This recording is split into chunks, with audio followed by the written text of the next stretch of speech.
Good afternoon, Mr. Chair. I am George Ahmed Paglinawan. I am a lawyer. I am not Ado Paglinawan, the one that was mentioned by the Commodore Tariela. I believe there is another person who is named Ado Paglinawan, and I'm sure that that is not me. Thank you. Okay, next. Yes, my name is Darwin Salcedo, known as Boss Dada in YouTube and Facebook.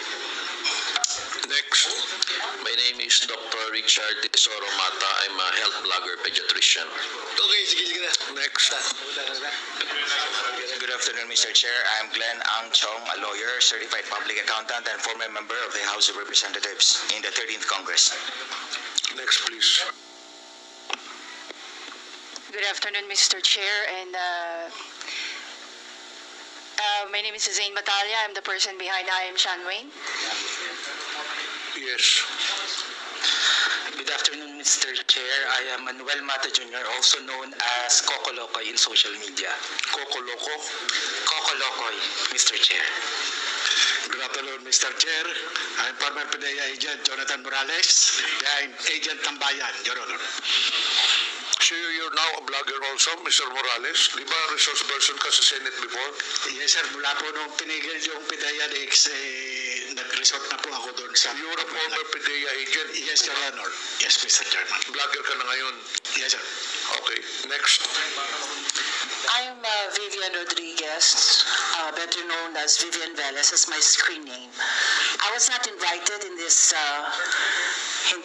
committee hearing, but I was mentioned the last time, the last hearing. So okay. I'm here. I know this is a public hearing. Anyone is welcome to attend the hearing. Next. Good afternoon po, Mr. Chair. I'm Alvin Montero. I'm not a blogger or I'm not a journalist. Thank you. Good afternoon, Mr. Chair and honorable members of the committee. My name is Claro Ganyak. I'm a retired professor. I'm not a blogger. I just express my opinions in social media. Okay. Thank you, sir. Good afternoon, Mr. Chair. Ako po si Elijah San Fernando, isa pong manggagawat unionista, kilala sa TikTok at Facebook bilang Eli San Fernando. Next, please. Good afternoon, Mr. Chair. My name is Maria Florinda Princess Duque, or better known as Pebbles Duque. I am now a law student. Next, please. Good afternoon, Mr. Speaker. Mr. Chair, sorry. I'm Dr. Ethel Pineda Garcia. Okay. I think there are some vacant seats. Pwede na pong kunin yun. Yes. I'm Trixie Cruz Angeles. I'm a lawyer. Next, please. May I continue, Mr. Chair? Wait, meron pa yata dito sa... Kompleto na po ba ang mga social media personalities? Who is Vicente Cunanan? You're also a social media personality? Okay, so you can now proceed with your interpellation. Thank you, Mr. Chair. Again, Ms. Cruz, do you believe that freedom of expression is not absolute? Yes, Mr. Chair. You do?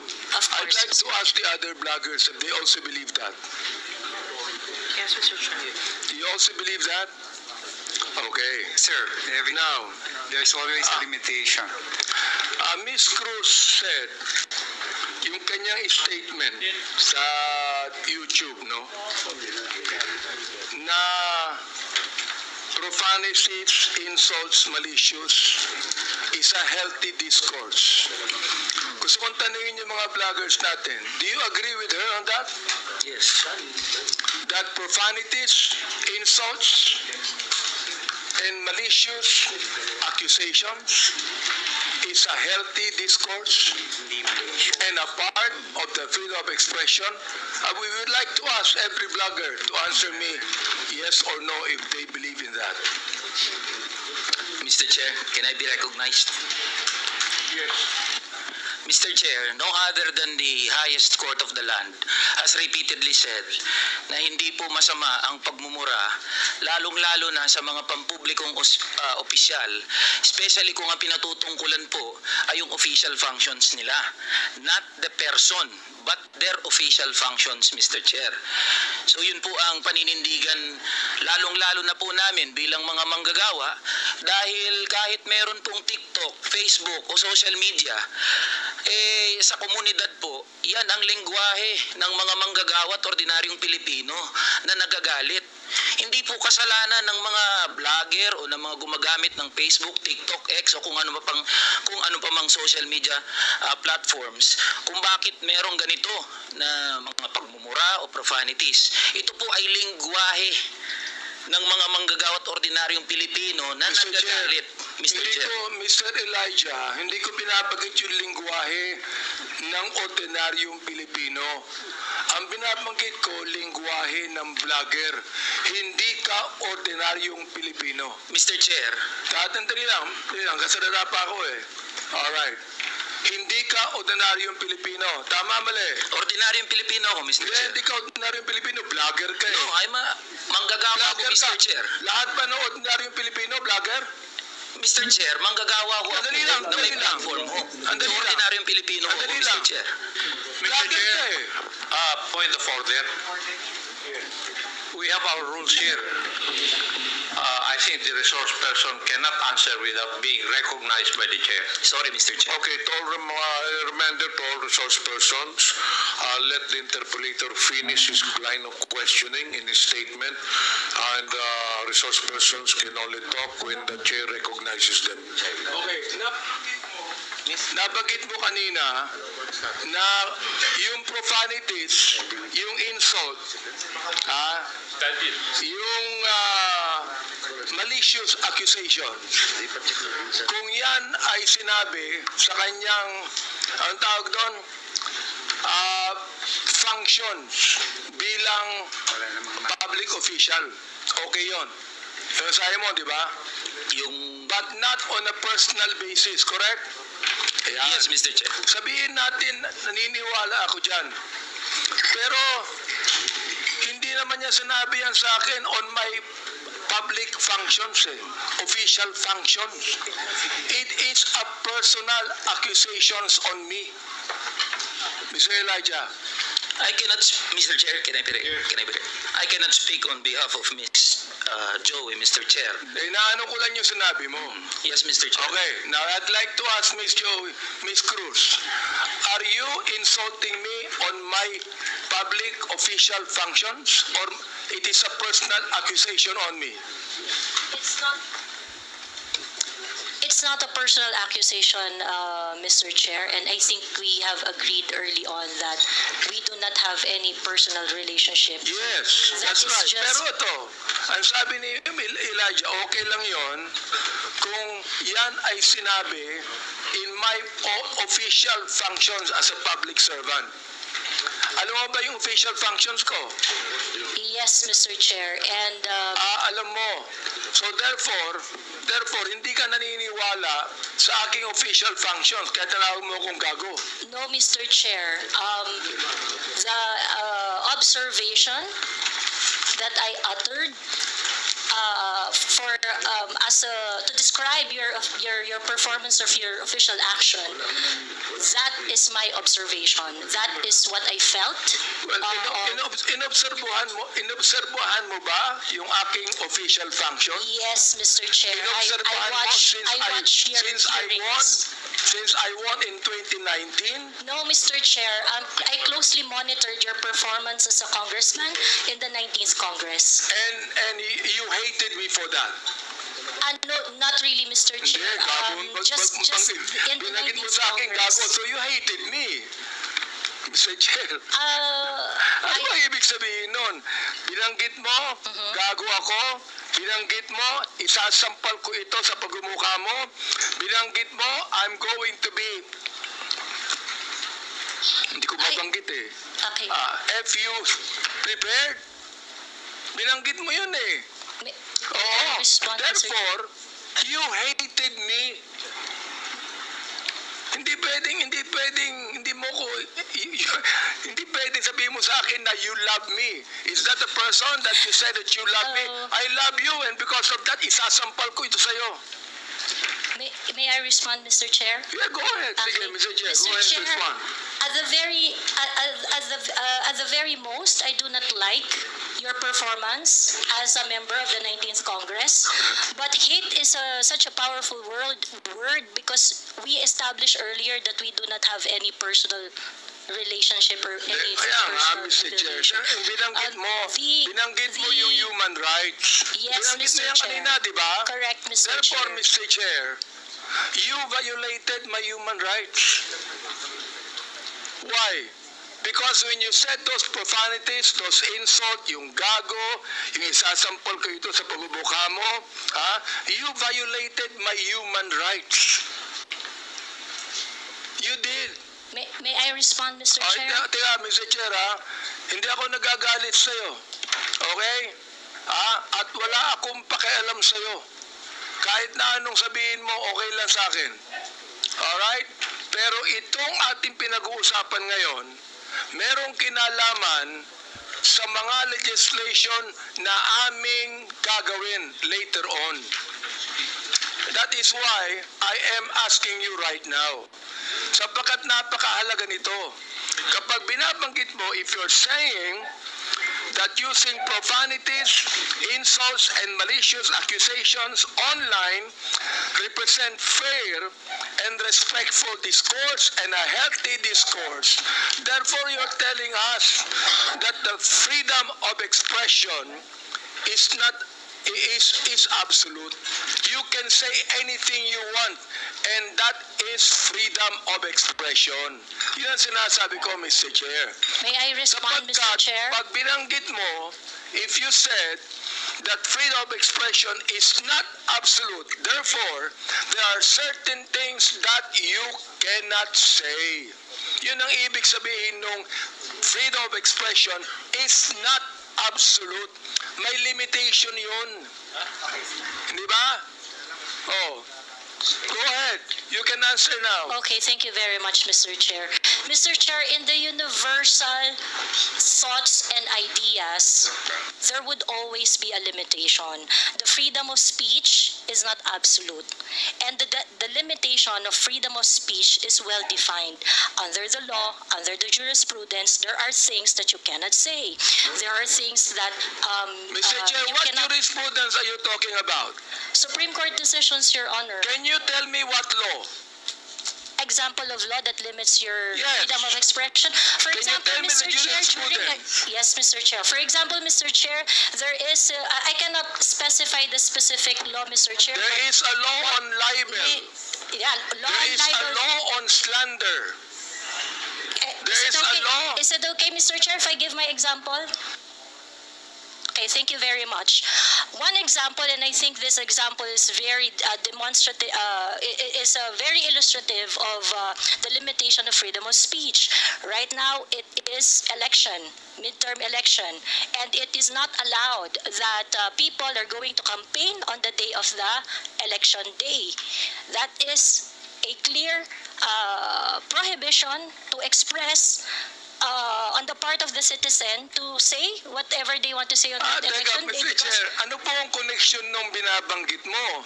I'm asking you about the jurisprudence. I just told you that there is a law against on libel, on cybercrime.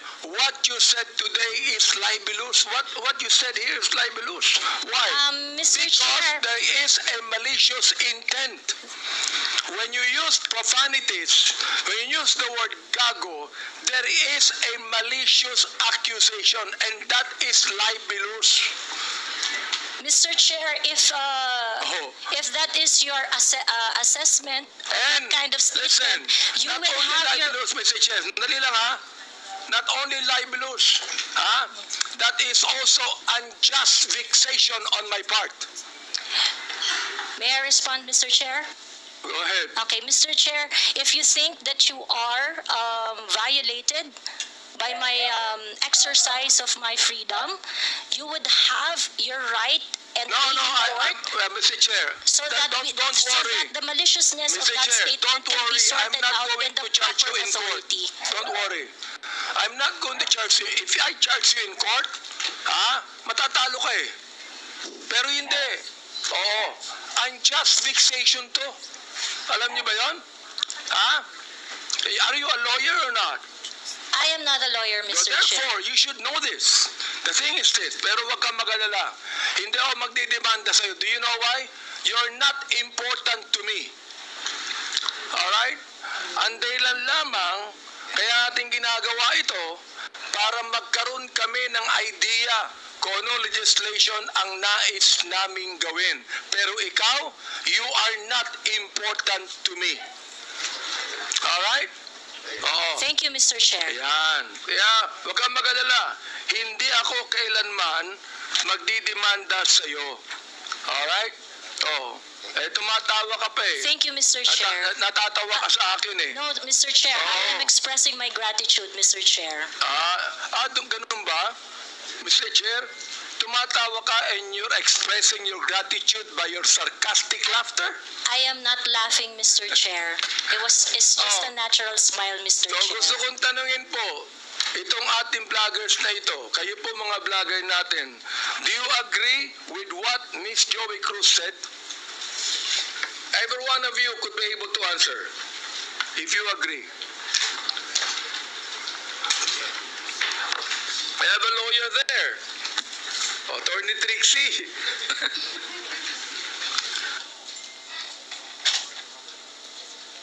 Attorney Trixie, you have the floor. Thank you, Mr. Chair.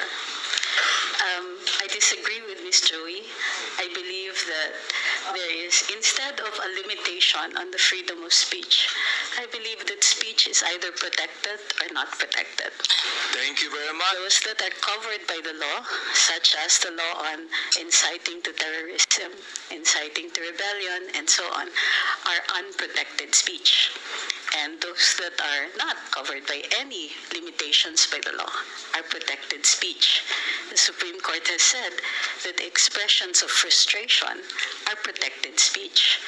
And therefore, although we differ, Ms. Joey and I, on the approach to the problem, we agree on the solution. Okay, let me ask the other bloggers that we have. Each of you could be able to answer and tell me if you agree with Ms. Cruz on that. Your Honor, Mr. Chair, I am Dr. Mata. I'm a bit forgiving on those things sometimes, Mr. Chair, because sometimes people are so expressive that we tend to say things. And I could cite, Mr. Chair, your example on the last hearing. You mentioned something as well. I won't mention it now, but you said it's something, but I know it was withdrawn as well. So there's no... I'm not affected by what you said because sometimes you're just, in your emotions, you tend to say things which you said, TANGA, but it's okay, Your Honor. Mr. Chair, let me answer that, no? When I say TANGA, binalik ko lang sa kanya eh. Siya ang unang nagsabi. Siya ang unang nagsabi. Para bang pinukul ka ng balisong, nasa lubong yung balisong, binalik mo sa kanya. Kaya ako binanggit. Hindi ako ang unang nagsabi. Ang unang nagsabi, yung vlogger mismo, ibinalik ko lamang sa kanya. Ngayon, ako ang masama. Samantalang yung vlogger na nagsabing tanga ang gobyerno, hindi masama. Nung ako ang nagsabing tanga, ako naman ngayon na masama. Ano ba talaga, Mr. Chair? Yes. Thank you for your explanation on that, Mr. Chair. Mr. Chair.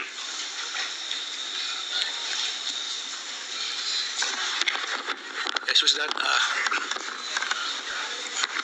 Mr. Chair. Mr. Morales, please proceed. Yes, sir. Doon sa kay Miss Joey Cruz, isang ko lang bilang isang dating tauhan ng gobyerno, huwag lang sana tayong magpakita ng anumang kagaspangan para hindi tayo napapansin ng publiko. Yun lang po. Ano yung ibig sabihin? Huwag lang magpakita ng kagaspangan para hindi makita ng publiko. Yes, Your Honor, Mr. Chairman. Yun lang po. Kasi kung magpapakita tayo ng kagaspangan at makikita ng publiko yung hindi na aayon na kilos ng isang public official, talagang makikita po tayo. At yun mapapansin ng publiko. Huwag naman sana tayong masasaktan. Anong tinutukoy mo, Mr. Chair? Your Honor, yun pong mga gumagawa ng kagaspangan, yun po yun. Sino nga yung tinutukoy mo? Hindi ko po alam. Siguro po, maaaring kayo po, Your Honor, mawalang galang na po, nasa inyo po yun kung sino po yung mapapatungkulan nun. Mr. Chair, ano ba yung kagaspangan na narinig mo? Sino nagsabi ng kagaspangan?